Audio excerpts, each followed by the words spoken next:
Baik, selamat pagi, siang, sore, malam, eh, Bu Dr. Toibah dan rekan-rekan sekalian. Terima kasih banyak atas kesempatannya. Kali ini saya ingin mempresentasikan ujian akhir semester saya mengenai analisis transformasi digital dan enterprise arsitektur pada Walmart.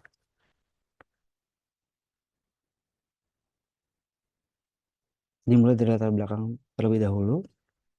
Framework Enterprise Arsitektur adalah kerangka kerja yang digunakan untuk merencanakan, merancang, dan mengelola infrastruktur teknologi informasi dalam suatu organisasi secara holistik.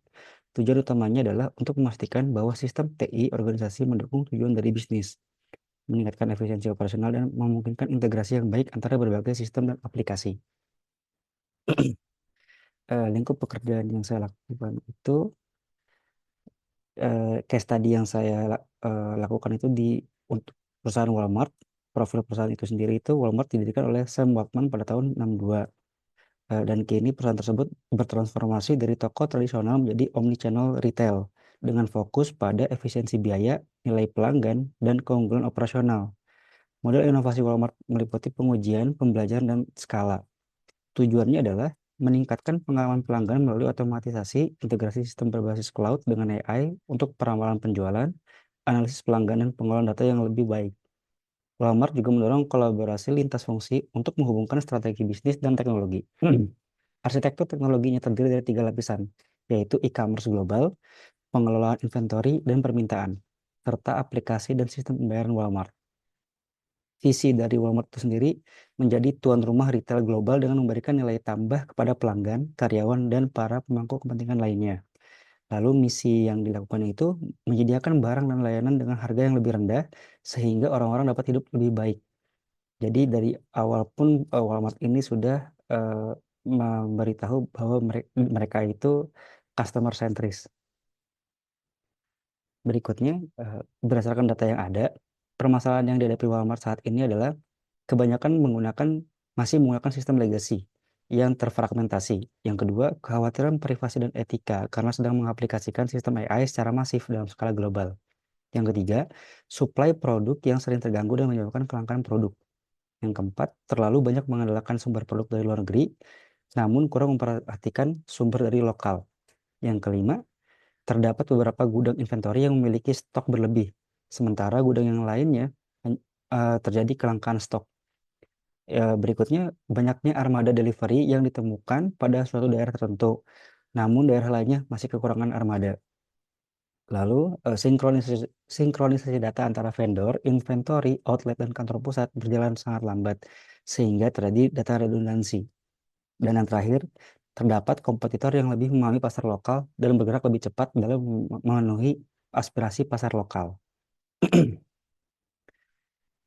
Kerangka kerja yang saya gunakan di sini itu menggunakan TOGAF arsitektur, di mana TOGAF arsitektur itu merupakan kerangka kerja yang digunakan untuk mengembangkan arsitektur dari organisasi yang dapat digunakan untuk mendukung pengembangan struktur arsitektur sebagai proses yang mandiri atau sebagai perluasan dari metode pengembangan arsitektur yang sudah digunakan. Eh, Terdapat beberapa fase pada arsitektur TOGAF. Yang pertama itu fase preliminary, lalu arsitektur vision, arsitektur bisnis, arsitektur sistem informasi, arsitektur teknologi, lalu opportunities dan solusi, migration planning, implementation governance, dan yang terakhir itu arsitektur untuk change management. Analisis kondisi sistem saat ini pada Walmart.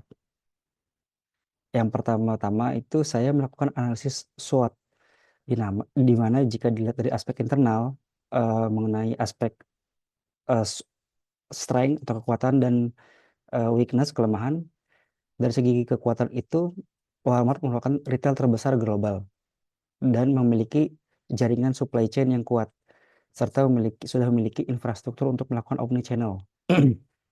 Namun dari sisi kelemahannya, masih banyaknya sistem legacy yang terfragmentasi. Selanjutnya, banyak terdapat redundansi data. Dan yang terakhir itu sangat bergantung pada vendor global.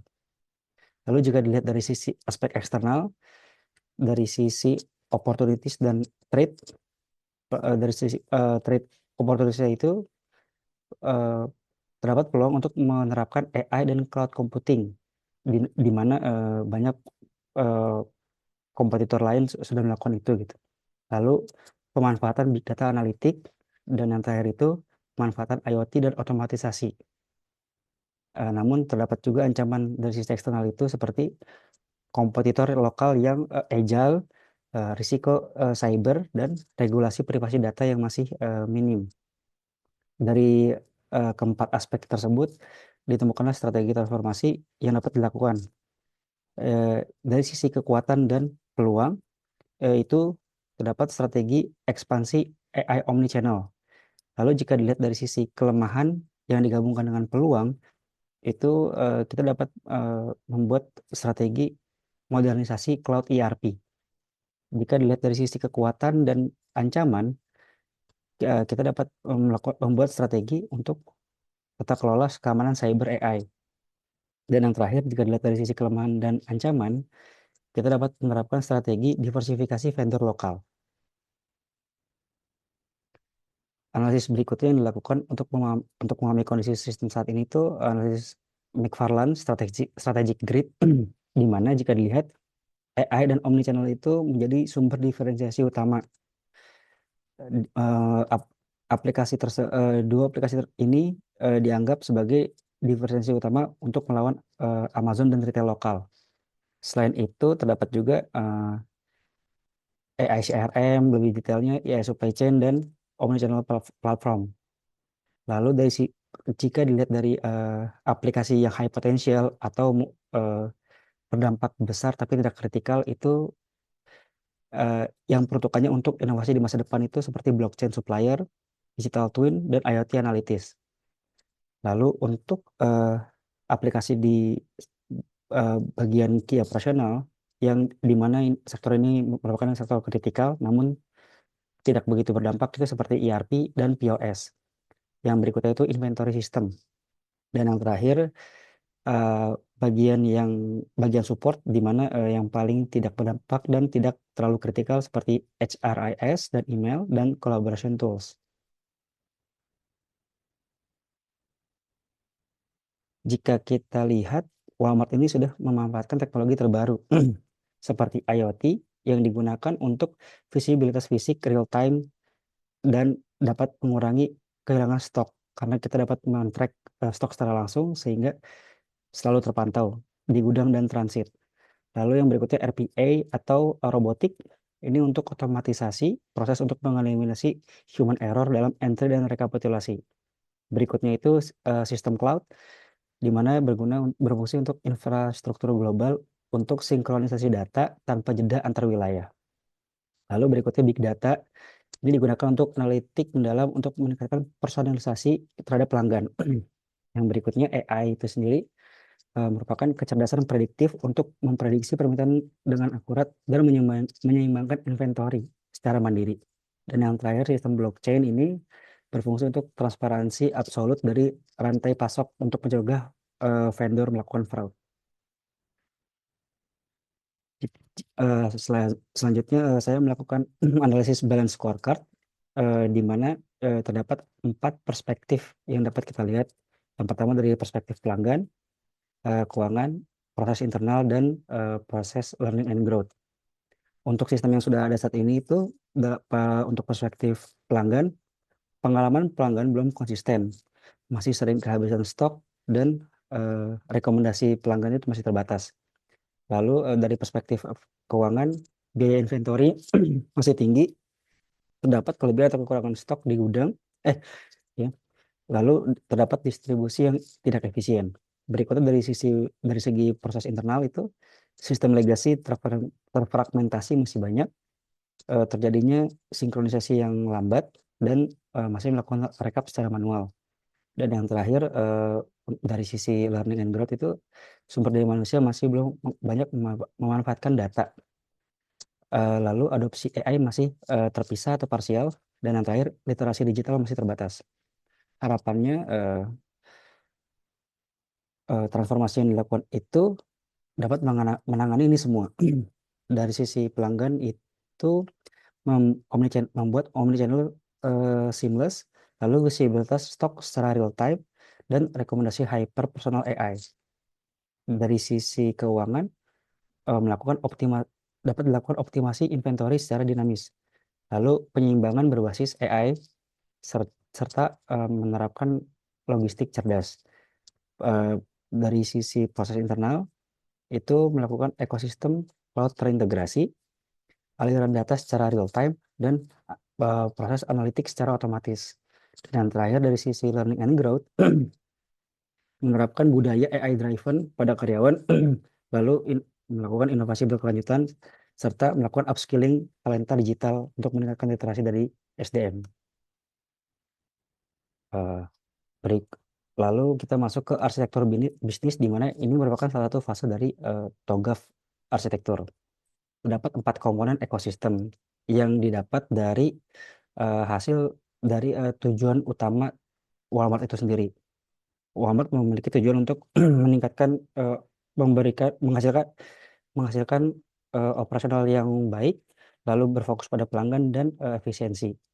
Sehingga didapatkan 4 komponen itu seperti omnichannel retail ecosystem yang berpengaruh kepada pelanggan itu sendiri, lalu integrated supplier kolaborasi yang akan berpengaruh kepada supply chain resilience, lalu AI driven customer engagement yang akan berpengaruh pada supply chain resilience, dan yang terakhir smart logistic network yang akan berpengaruh kepada operational excellence. Dari sisi lalu masuk ke berikutnya arsitektur sistem informasi, terdapat 3 zona sistem dari informasi yang dimiliki Walmart. Yang pertama itu zona eksternal atau kemitraan, ini vendor management system. Lalu dari zona inti operasional, ini memiliki 2 sistem, yaitu Cloud ERP dan AI CRM, di mana saling terhubung. Dan yang terakhir, zona kecerdasan dan analitik, itu terdapat 3 aplikasi, yaitu Inventory Intelligence Platform, Fraud Detection System, dan yang terakhir itu Enterprise Data Lakehouse. Lalu masuk ke arsitektur teknologi, terdapat 4 tahapan, 4 layer dari platform yang dimiliki Walmart. Dari sisi yang paling luar atau infrastruktur fisik itu terdapat robotic warehouse, edge computing, dan IoT sensors. Lalu dilanjutkan kepada fondasi komputasi, itu menggunakan hybrid cloud. Berikutnya dilanjutkan kepada data dan integrasi, itu menggunakan Kafka atau event streaming atau event bus untuk real untuk streaming.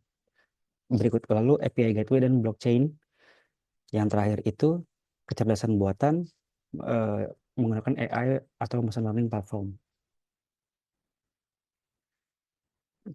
Blueprint enterprise yang saya hasilkan berdasarkan kerangka kerja Zachman, itu dibagi menjadi 4 aktor, yaitu planner, owner, designer, dan builder.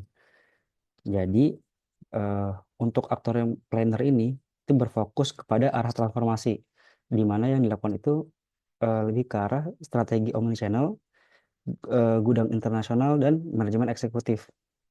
Lalu untuk aktor owner itu lebih berfokus kepada kebutuhan operasional seperti stok dan transaksi vendor, forecasting, penjualan, dan monitoring fraud. Lalu untuk aktor desainer atau model sistem itu berfokus kepada desain sistem seperti data ERP dan AI analytics, workflow inventory AI, dan arsitektur hybrid cloud.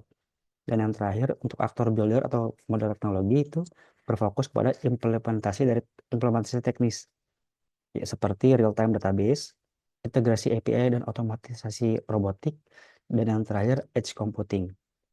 Integrasi vertikal lintas lapisan ini mengeliminasi data terfragmentasi dan memitigasi risiko fraud vendor secara komprehensif.